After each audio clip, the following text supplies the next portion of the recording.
Welcome to the Halfords Group results for the 53 weeks ending the 3rd of April 2026. I'm Henry Birch, the Chief Executive of Halfords, and joining me today is Joe Hartley, our Chief Financial Officer. In terms of today's presentation, I wanted to start with some initial reflections on the year. We'll then take you through progress on our strategy. Joe will take you through the detail of our financial results. I'll then give you an overview of current trading and our outlook, and we'll close today's session with the opportunity for Q&A. So starting with some reflections on FY26, I'm really pleased to be announcing a very strong set of results. We've delivered strong like-for-like sales growth at 4.8%.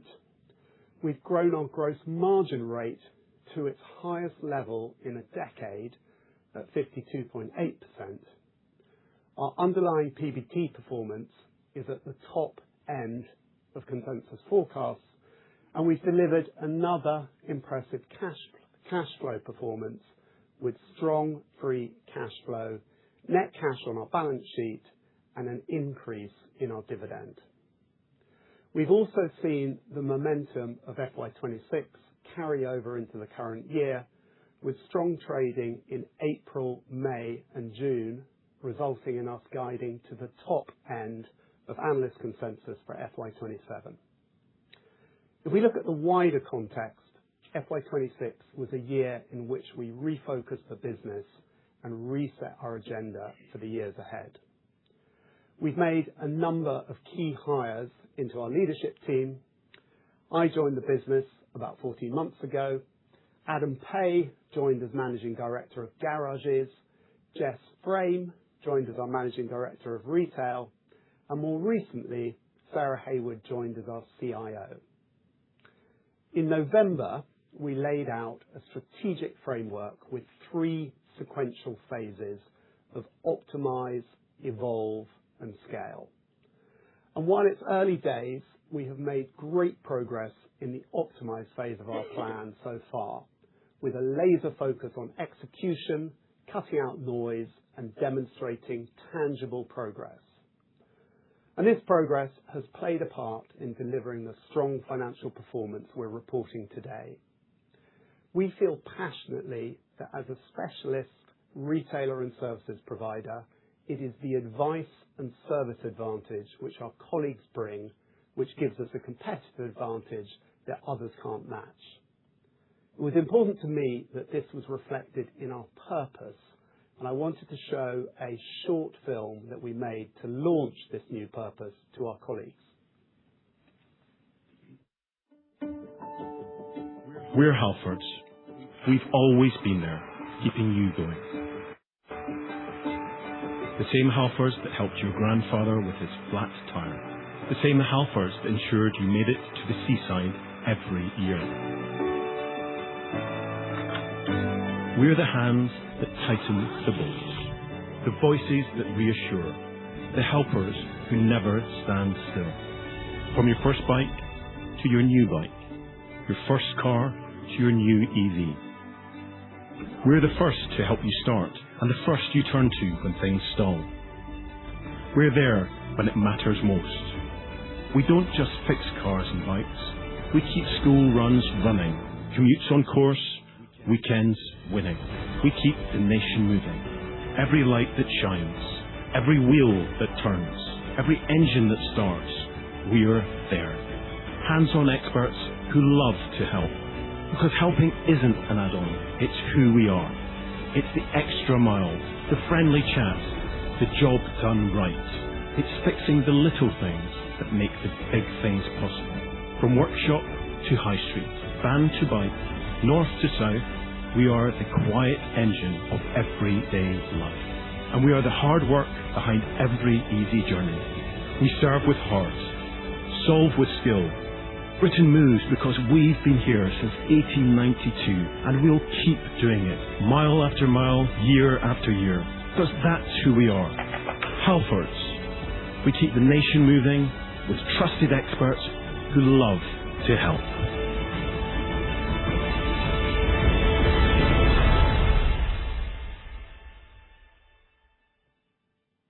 as I said, that purpose, we keep the nation moving with trusted experts who love to help, really encapsulates Halfords, but also articulates our competitive advantage as a specialist retailer and services provider.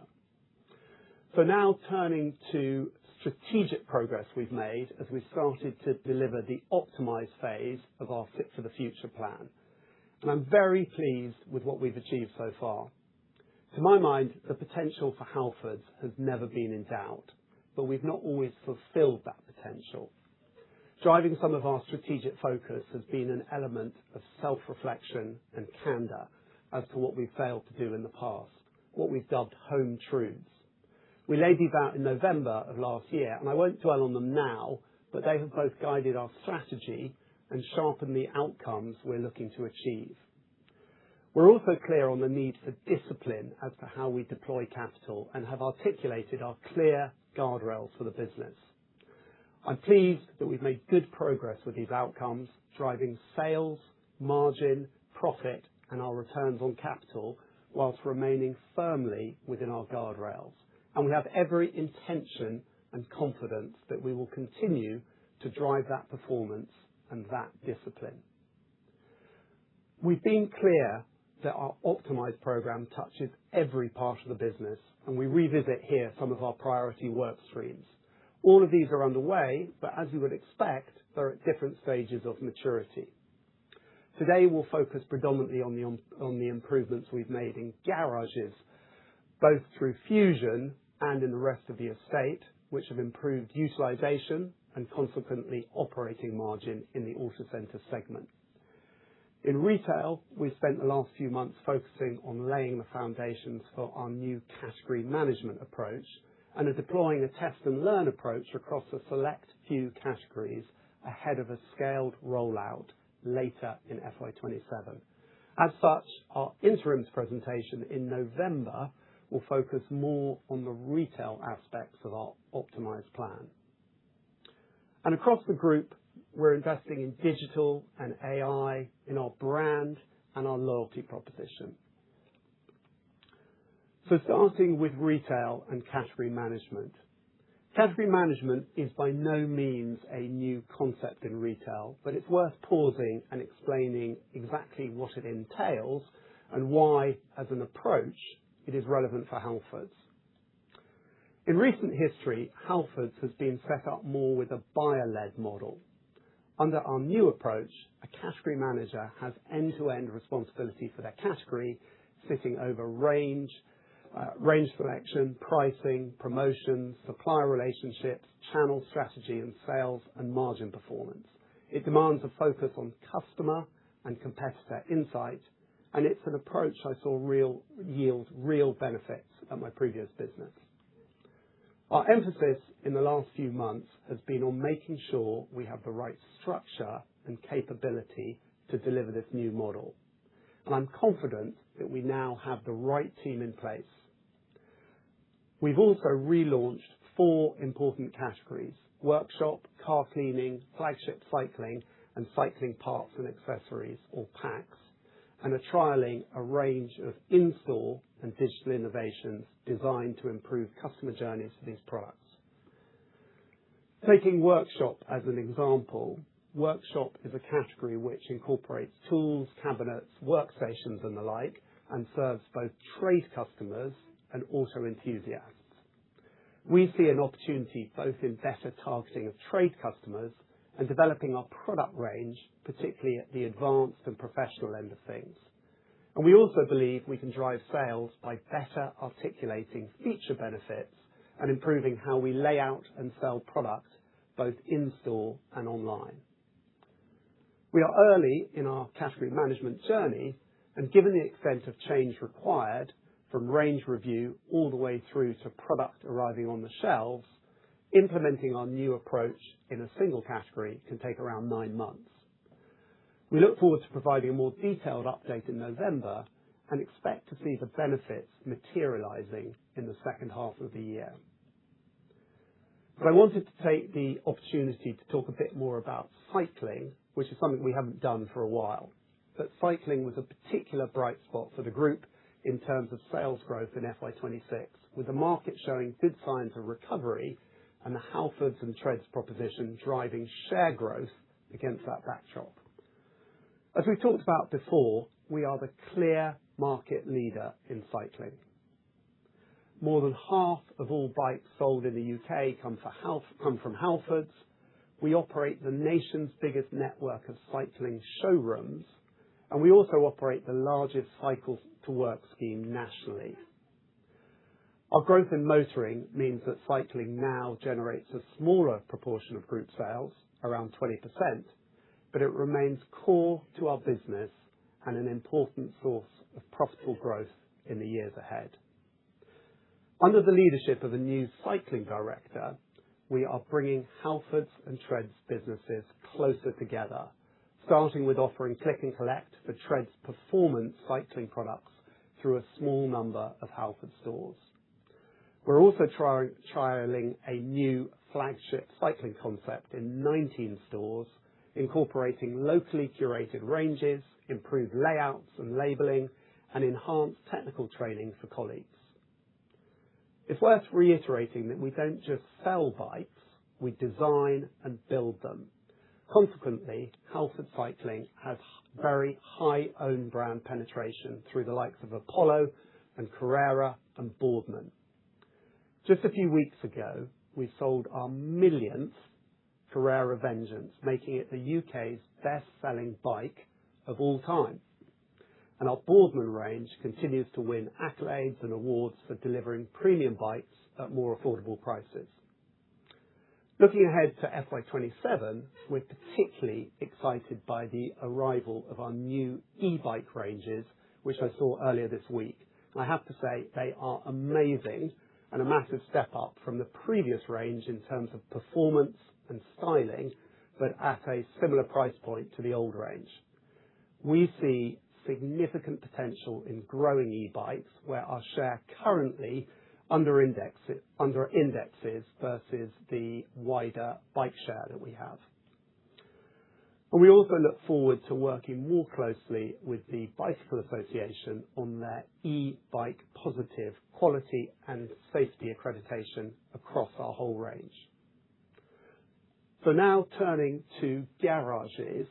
On the garages side of our business, Fusion has been a well-documented success, driving both profit growth and improved customer and colleague experience. We have a well-rehearsed formula that's delivered consistent returns, and when we complete the program at the end of this year, we expect to have converted 138 garages to our Fusion concept. But our garage improvement program doesn't stop with Fusion, and there are opportunities to drive performance across the rest of our garage estate. Fusion is giving us a huge amount of experience and data to inform how we can put capital to work effectively and efficiently in our physical estate. We're confident that in future years we can take the strongest elements of the Fusion program and roll them out at much lower cost across the rest of our estate, while still driving good returns and remaining within our capital guardrails. In addition, investment in new equipment and technology and in skills and leadership help underpin sustained and attractive growth in our garage business. We're already starting to see some of this through the operational improvements we've been making to drive improved utilization across all 500 of our garages over the last year. Utilization is ultimately about matching demand with labour and hours worked, and we've been laser focused in regularly reviewing productivity on the individual garage level to redeploy technicians to the locations where they can best support growth in sales. The chart here shows year-on-year progress for both Q1 and Q4, looking at the cost of labour as a percentage of sales, the number of hours worked, and overall sales. In Q1, we obviously faced the immediate impact of national insurance and minimum wage hikes, but by Q4, even with these cost increases, we had reduced year-on-year the cost of labour as a percentage of sales, a key utilisation metric. Our consumer garages grew like-for-like sales by more than 8% in FY26, supported by an increase in additional work identified and higher income per tyre, due in part to our new Hunter wheel alignment technology. While the tyre market continued to decline in FY26, it showed some signs of stabilisation towards the end of the year, and the investments we're making in garage leadership and more modern equipment are allowing us to outperform the wider market. And at the same time as driving increased sales and profitability, we're also seeing really positive feedback from our customers. Our lifetime Google score has increased from 3.9 to a very credible 4.5, with our weekly averages surpassing this level. I appreciate that some of this can seem quite abstract, so I wanted to share a short video featuring Adam and some of his team lifting the lid on all the great work going on across our garage network.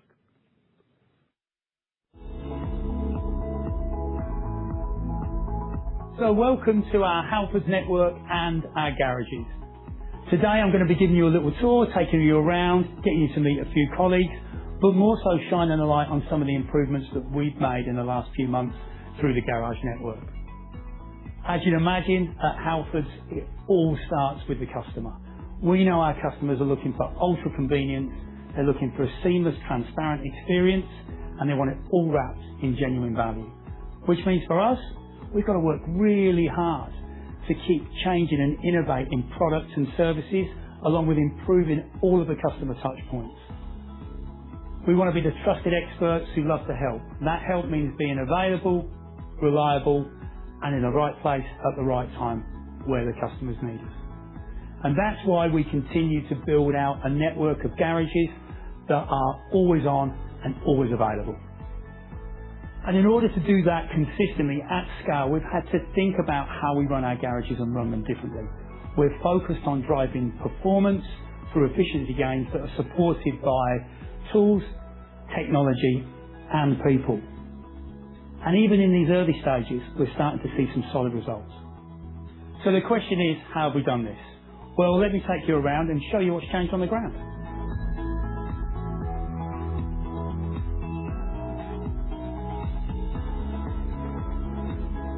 So better tools mean better conversations with our customers. Take the Hunter wheel liner equipment. We know from studies that there's over 60% of vehicles on the road right now that require a wheel alignment. So when we use this equipment, we know we're not just changing tyres, we're sending customers away in safer, more efficient vehicles. So using the Hunter equipment enables us to be pinpoint accurate and gives us super quick turnaround times. It also generates a visual report that makes it easier for us to show customers what needs to be done. But at the same time, our new tablets enable us to smooth process and capture images of vehicle that we can share with the customer to help them make the right decision. No jargon, just simply building trust in our expertise.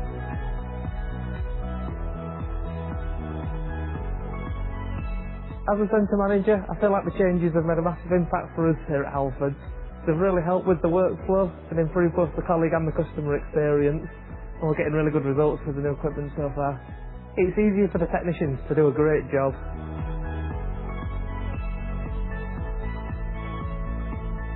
So of course, having state-of-the-art equipment really matters, but only if the colleague is fully trained to deliver the very best service. Hi, I'm Owen. I'm an apprentice at Halfords. I joined Halfords because I wanted the high level of brand and the high level of training. I've been at Halfords for 1.5 years. Over the time of being at Halfords, I've learnt to do higher skilled jobs. I can see my future with Halfords as finishing my level 2 apprenticeship, then getting my MOT licence and then becoming a centre manager. As you can see, we're growing our own talent. With broader skills, including diagnostics and EV trained technicians, Halfords really feels like a place where you can build your career. So our focus will be on attracting, retaining and developing the very best team. Having colleagues with the right attitude and skills is mission critical. So alongside this, we've simplified how our garages are resourced and run, removing complexity and increasing efficiency. So our Fusion programme has allowed us to test, learn and refine, and now we'll be taking the strongest elements across the remainder of the network. And this gives us confidence, shaping what comes next. So the next phase is about focus, bringing the best of what we've learned to all of our garages. That's the right operating model, the right skills and great people. And this is how you build a garage business that delivers today and is fit for the future.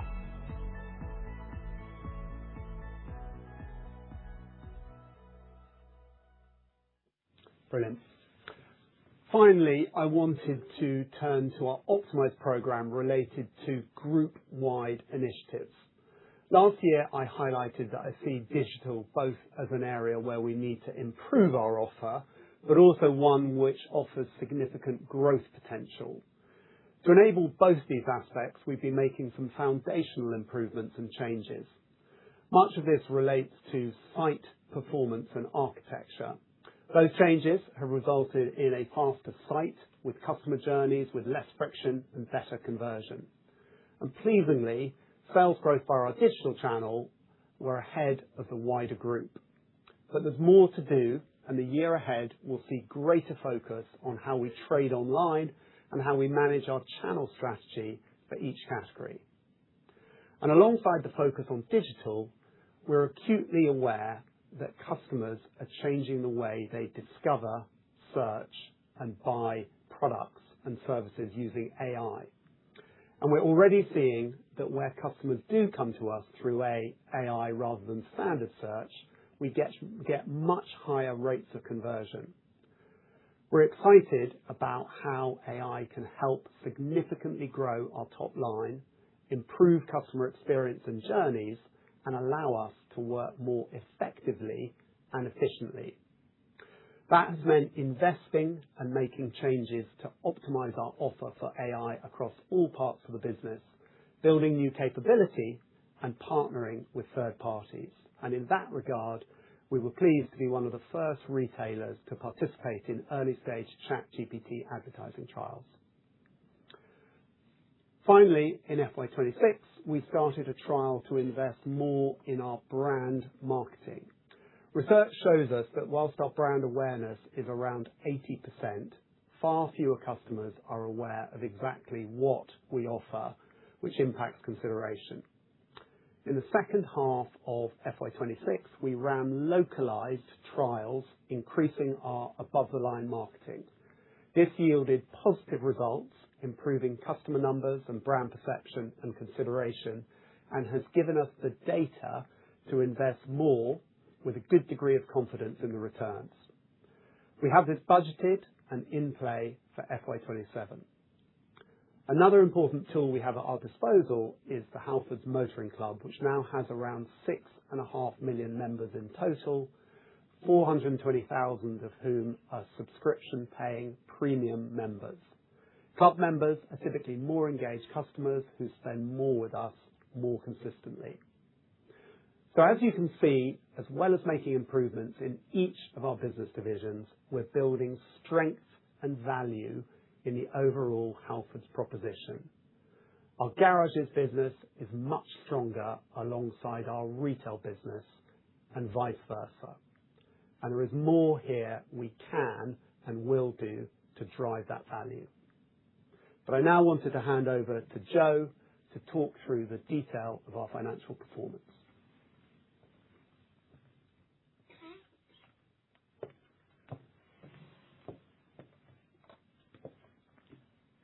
Thank you, Henry. Before I get into the detail of our financial performance for FY26, a few words on the basis of preparation as detailed on this slide. Firstly, a reminder that FY26 was a 53-week year. The numbers that follow are all on a 52-week basis to aid comparability. Secondly, we've made a change to the treatment of amortization of intangible assets arising on historical acquisitions. These are now taken below the line as a non-underlying item. This change of accounting treatment has allowed us to reduce and simplify the profit metrics we report. We've restated our prior comparatives accordingly, and as a result, underlying PBT increases by 3.9 million in FY26 and 5.2 million in FY25. There are no changes to our statutory profit measures, and a full reconciliation of our P&L before and after the change is included as an annex to this presentation. With the accounting matters covered, I'll now take you through our FY26 financial performance. And as you can see on this slide, we delivered a very strong set of results. Like-for-like sales grew 4.8%, reflecting building momentum across both retail and garages and continued progress from our Optimise initiatives. Gross margin increased by 210 basis points to 52.8%, the highest level we've delivered in more than a decade. Underlying PBT increased 4.1% to 45.4 million, or 41.5 million before our accounting policy change. This was ahead of market expectations despite significant inflationary headwinds.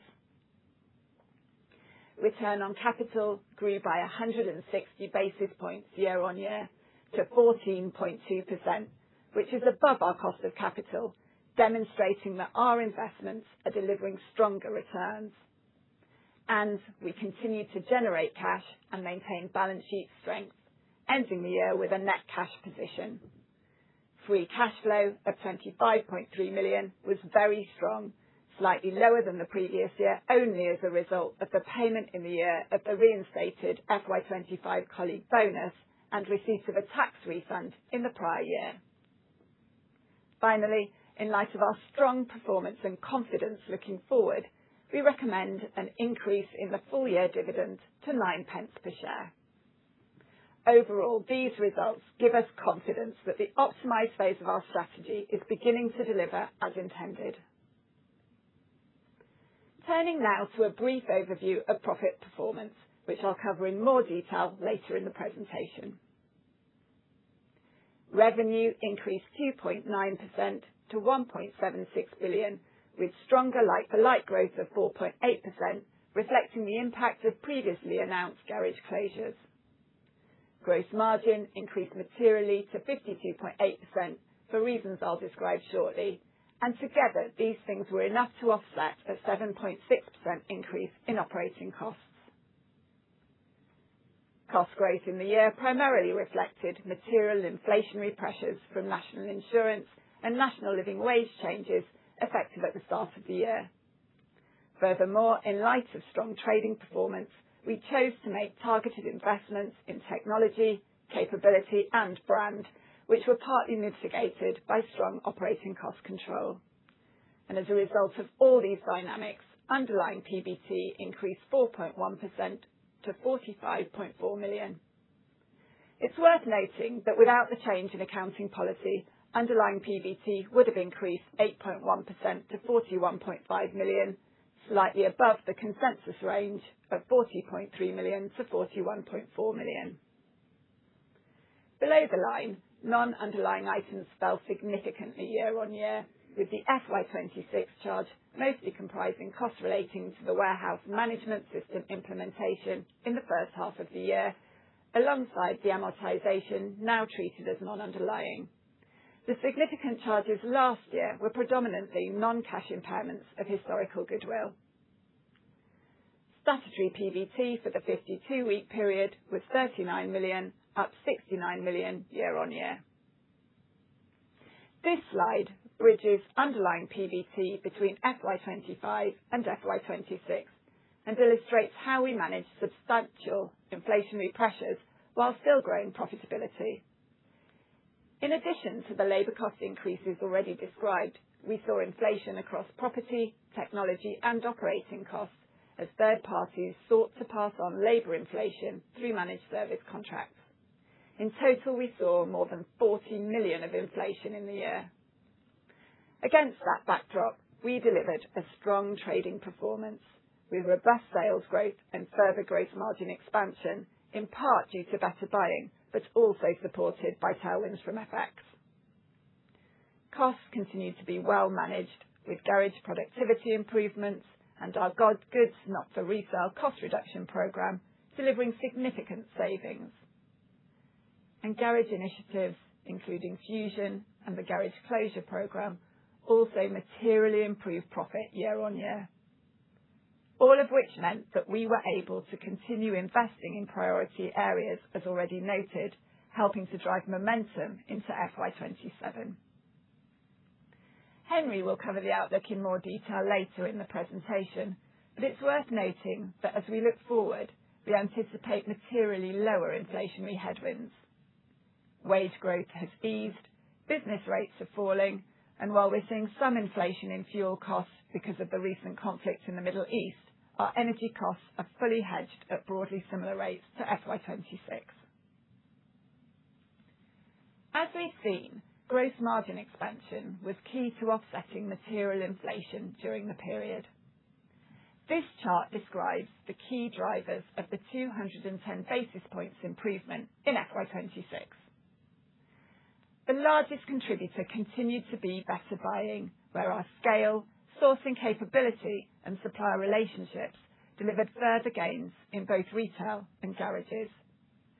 More effective pricing and promotional activity also drove significant margin accretion, with a more data-driven approach protecting margin while ensuring we remain competitive for customers.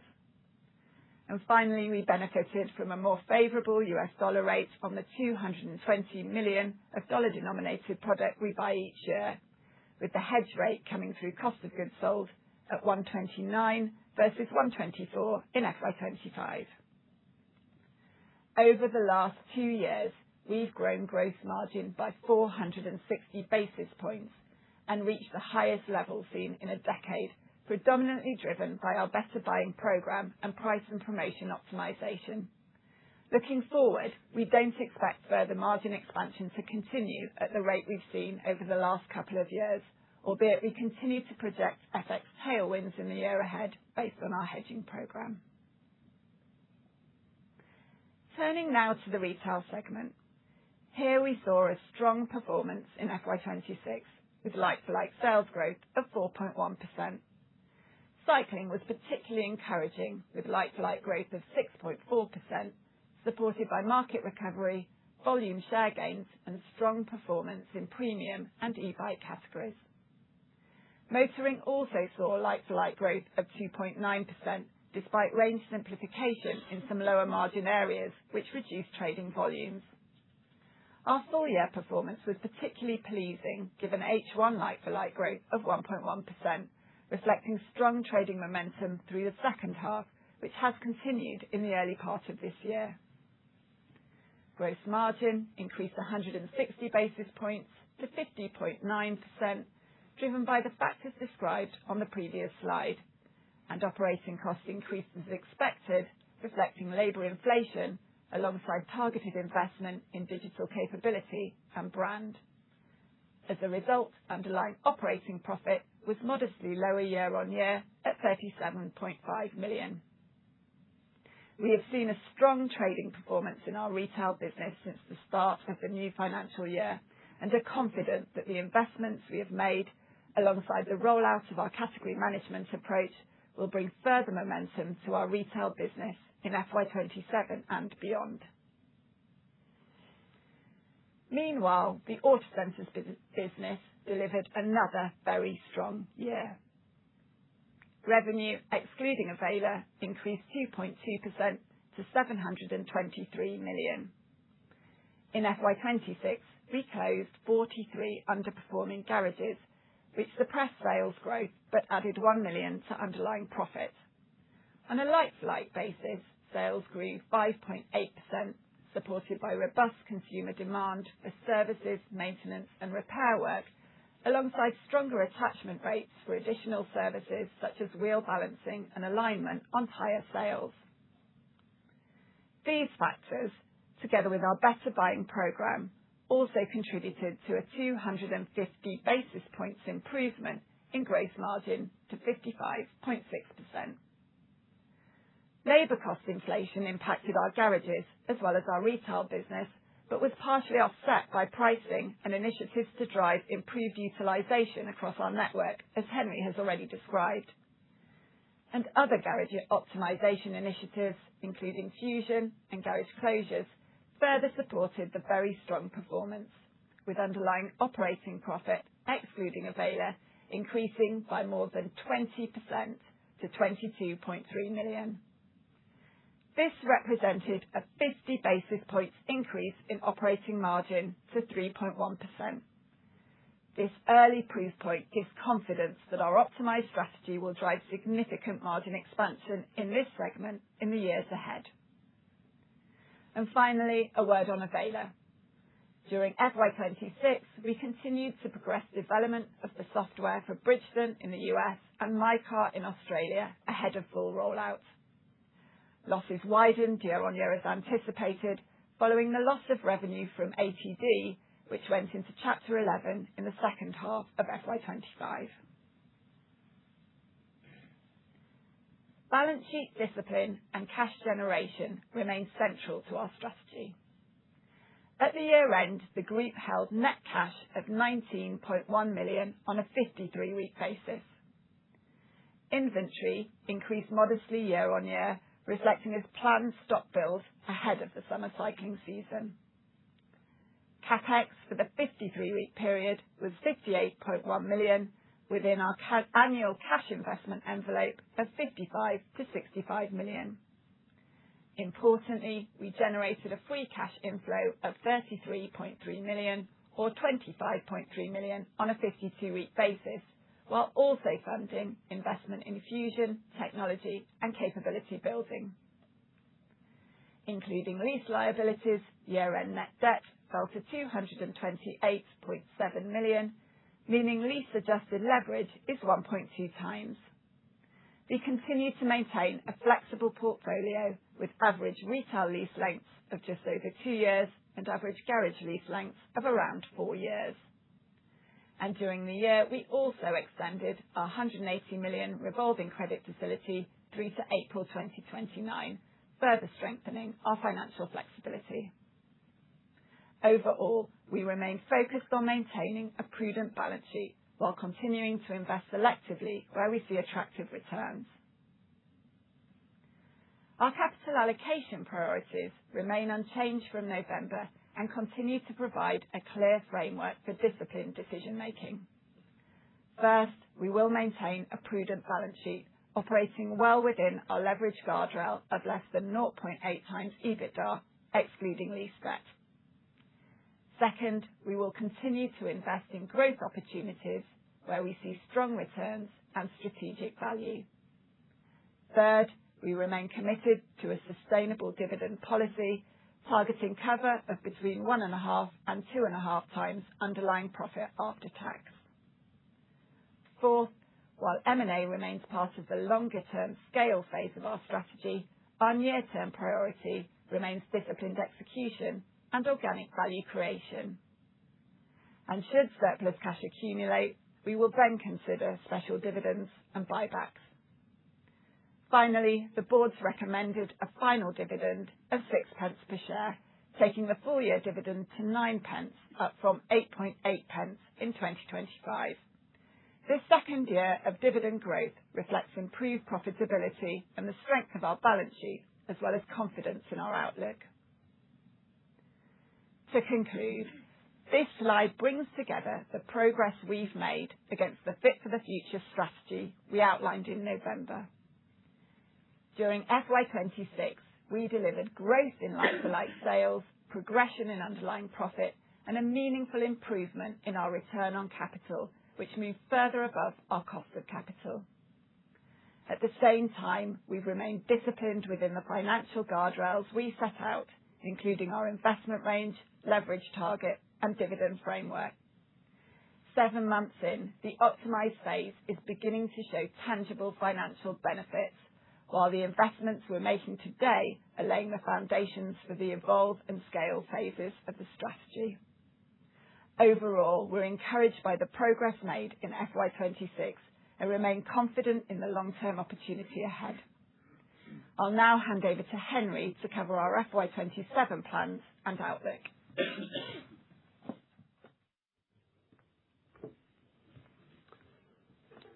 Thanks, Jo. So as Jo has detailed, we are really pleased with our FY26 performance and the momentum that it has given us into FY27. And excitingly, we have plenty in the pipeline to drive further optimization benefits. In retail, we will continue to roll out our category management approach across the next wave of categories, including bulbs, blades, travel, touring, and car accessories. We'll continue our test and learn trials and decide which elements to roll across our store estate. And we'll introduce more comprehensive product training for frontline colleagues to better serve our customers, reinforcing our position as the trusted experts who love to help. In garages, we will complete the final 35 fusions. We will continue to invest in modern equipment and technology. We'll invest in training and capability. We'll improve customer journeys for servicing, and will remain focused on driving operational improvements and utilization. And at a group level, we're continuing to invest in our brand and digital capability, not least to ensure we're set up for success as customer behaviors adapt and change with the growth of AI. But also in FY27, we'll begin to scope the key initiatives for the evolve phase of our plan. Turning now to the last 3 months of trading and the outlook for the year ahead, I'm very pleased to say that trading in April, May, and June has continued to be strong across both retail and garages. While we have not seen any significant impact from the conflict in the Middle East, second-order effects on consumer behavior could yet materialize later in the year. But based on our experience in recent months and plans to further optimize the business in the year ahead, we expect a strong first half performance in FY27, and as such, expect full-year underlying PBT to be around the top of the consensus range. To conclude, I wanted to remind you exactly why we, as a management team, are such strong believers in the Halfords business and so confident in its future. We have a strong, universally recognized brand. We operate with unrivaled scale in attractive markets. We have an operating platform spanning physical stores, garages, depots, and vans, combined with a growing digital offer. In fact, 85% of the population live within 15 minutes of a Halfords. We have 12,500 specialist colleagues offering unmatched advice and service. And with our 20 million customers and 6.5 million motoring club members, we have a valuable data asset with significant and as yet largely untapped potential. We have a clear strategy which we are executing with focus and discipline. This is driving share gains in our key markets.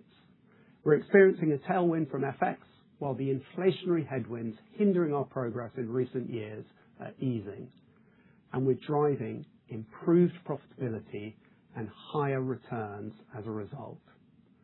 Over the medium term, as part of the evolve stage of our strategy, we see attractive investment opportunities to drive structural profitability gains. These opportunities are at the planning stage, but will be executed with the same level of focus on returns and within the guardrails we've outlined. We expect to give more details on these at our interims in November. But overall, we feel we are in great shape, and although there is much to do, there is even more to gain.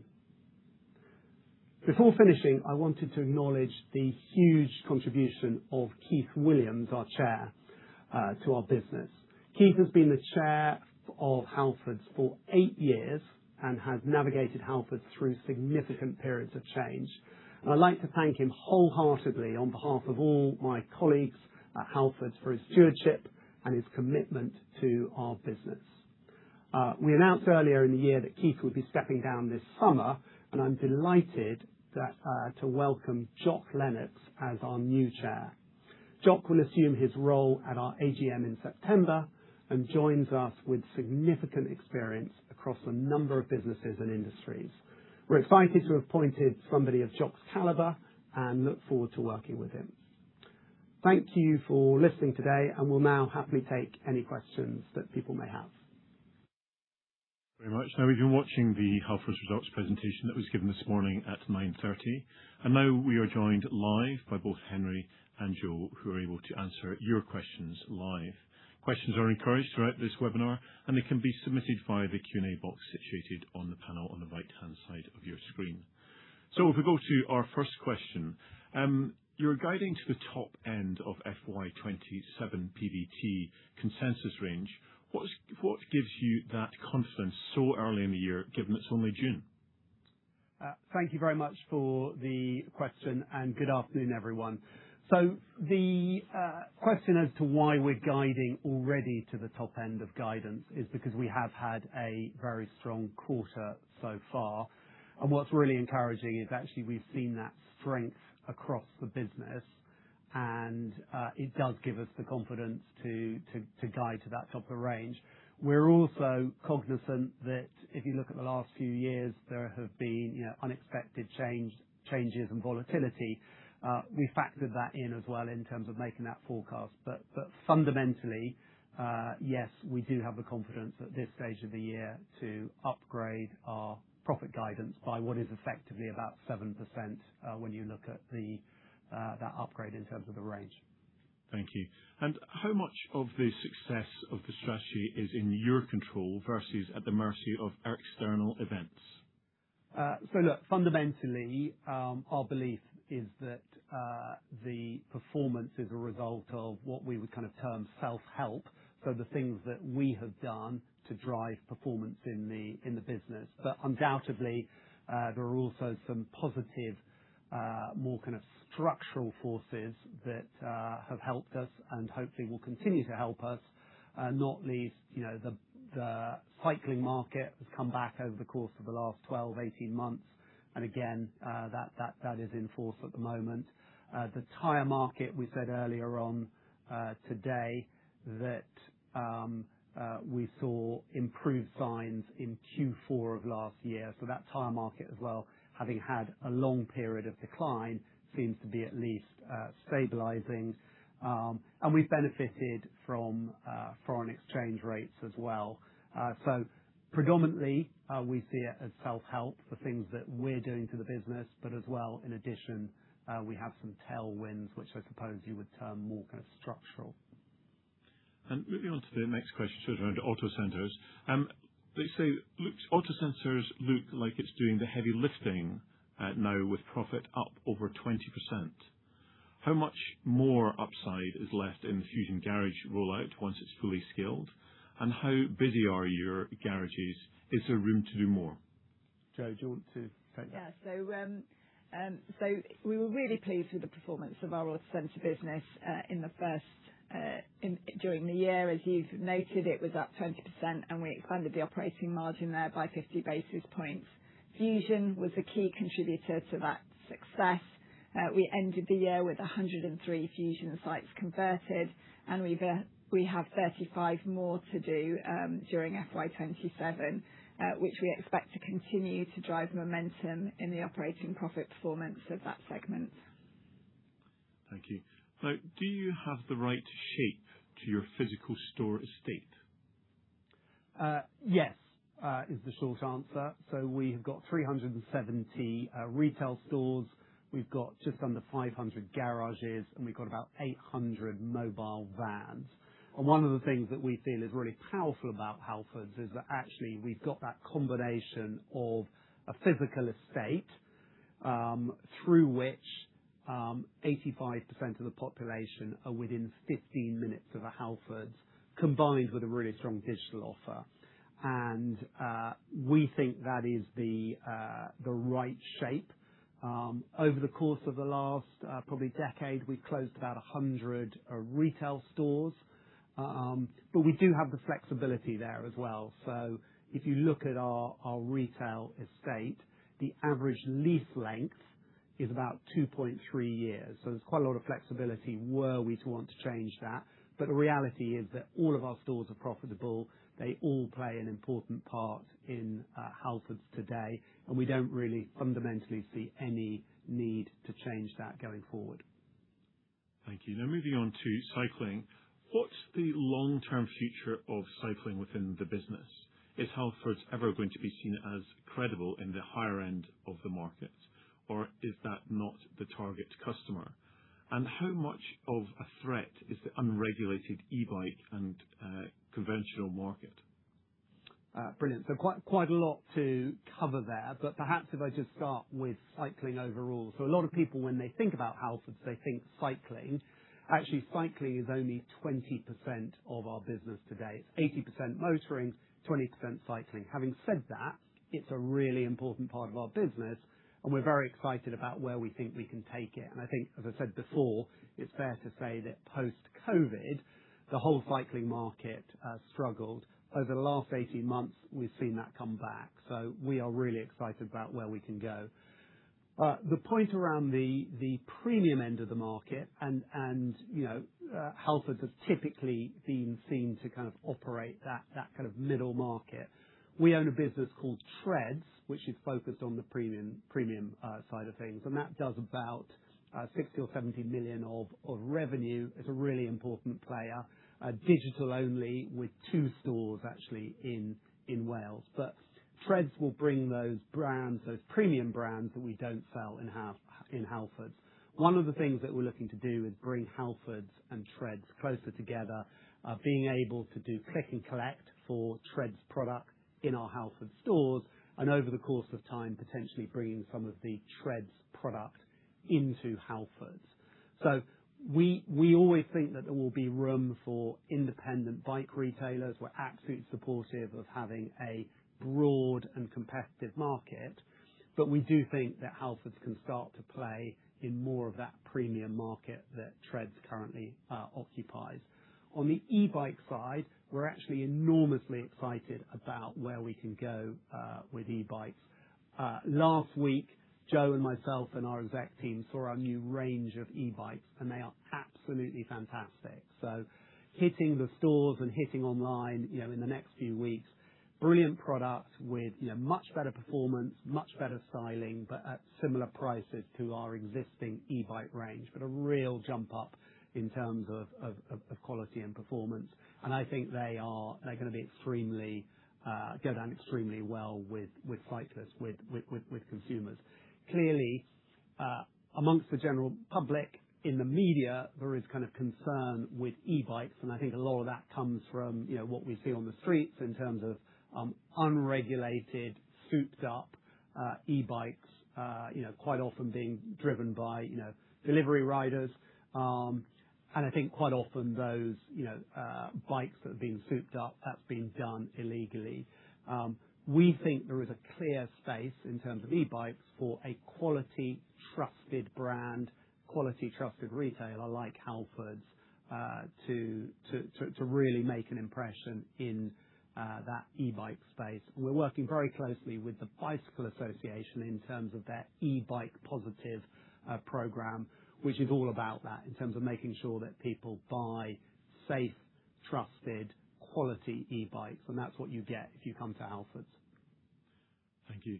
Halfords Motoring Club Premium is now at 420,000 members and £22 million in subscriptions. Is there a ceiling to how big this can get, or still plenty of room to grow? Short answer to that is there's plenty of room to grow. So if you think about Halfords Motoring Club, we've got 6.5 million free members and 420,000 premium members who are paying that annual subscription effectively for a free MOT, but then a host of other benefits, delivering, as you say, 22 million of annual subscription revenue. Now, if you think about Halfords overall, we have about 20 million customers. We have the details of about a third of the vehicle details of about a third of the UK's car park. So there's massive headroom to go from that 420,000 or even 6.5 million up to 20 million with the customers who we see today. And clearly we've got an ambition to grow that 20 million even more. So no, there is a huge amount of headroom for Halfords Motoring Club. Thank you. With the balance sheet in good shape now, would you ever consider M&A again, or is the focus purely organic for the foreseeable future? Jo, why don't you grab that? So as we laid out at our strategy day in November, we see our strategy unfolding in 3 phases. At the moment, we're in the optimise phase of our strategy. Once we've earned the right, we'll then move to the evolve phase, which will see us investing in some capital programs with significant returns, before then coming on to the scale phase of our strategy, which is sort of 36 months plus on. At that time, there may well be space for M&A, particularly likely in the garage space, where we do see the opportunity to expand our network and grow market share. But as I said, that's very much sort of 3 years on from now. For now, we're very focused on the optimise phase of our plan. And just a reminder, if you'd like to ask any questions, please do type them in the Q&A box.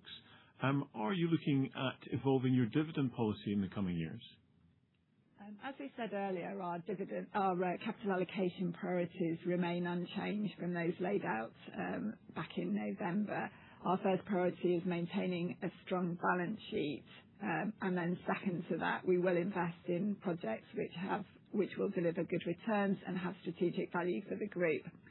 The dividend comes next, and in that regard, our policy remains unchanged in that we plan to pay a dividend that's covered 1.5 to 2.5 times by profit after tax. Superb. Next question is, sorry, one moment. What are you most excited about in the year ahead and the long term? So I think there is a load of things to be excited about Halfords' future. As I said before, one of the things that I'm really enthused and excited about is the fact that we're seeing strong performance at the moment in Halfords across the board. So in every part of our business, motoring, cycling, consumer, B2B, garages, stores, it is all performing well and heading in the right direction. So secondly, I think we've got some really exciting and clear plans, and we've got a brilliant, I think, management team to be able to deliver that. So very enthused, very excited about what we can achieve at Halfords. Well, that is all we've got time for with regards to the Q&A today. Henry, maybe I could hand back to you for any closing remarks just now. Thank you very much. I just wanted to thank everyone for attending and asking the questions today, and obviously for being Halfords shareholders. Those of you listening, thank you for your support, and look forward to engaging with you in the future. Thank you to Henry and Jo for joining us today. That concludes the Halfords retail presentation. Please take a moment to complete a short survey following this event. And the recording of this event will be made available in Engage Investor. I hope you've enjoyed today's webinar. Thank you.